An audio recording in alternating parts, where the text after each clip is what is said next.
Автомобильная дорога, соединяющая село Тузлы и Рыбаковку, уже давно в неудовлетворительном состоянии. Однако ею активно пользуются как местные жители, так и многочисленные отдыхающие на побережье Черного моря. Она состоит в перечне автомобильных дорог общего пользования местного значения Николаевской области, и попытки ее отремонтировать были. Однако потерпели неудачи в связи с тендерным процессом, которым теперь занимается суд. Ямочный ремонт дороги организовала инициативная группа села Рыбаковка. Через группу Вайбер она привлекла всех заинтересованных людей і реалізувала ремонт. Мені як голові було доручено розпочати збір коштів, матеріалів на ремонт цієї дороги. Тим паче ми ще прочитали в засобах масової інформації, що тендер, який проводився на будівництво цієї дороги, зараз оскаржується в суді.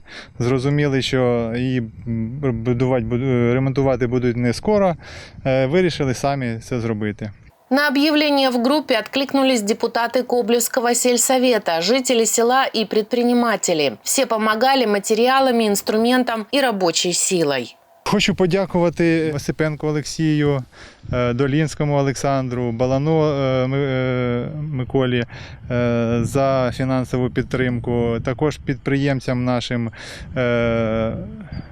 Станєву Марії, потім Трофименко Олександру, Олейнику Михайлу Михайловичу, Остафію Павлу, Остафію Івану Степановичу за допомогу. Работы велись 2 дня. Ямочный ремонт дороги выполнили с помощью бетонной заливки. Депутаты сельсовета предоставили гравий и песок, предприниматели цемент. В бетономешалке замесили смесь и засыпали ямы. Всего отремонтировали 1 километр 200 метров дорожного покрытия от въезда в Рыбаковку до улицы Кузнечной. Один из активистов, Ліліан Кукулеску, рассказал, как проходила работа. Побачив в групі Рибаковка, хлопці збираються ремонтувати дорогу.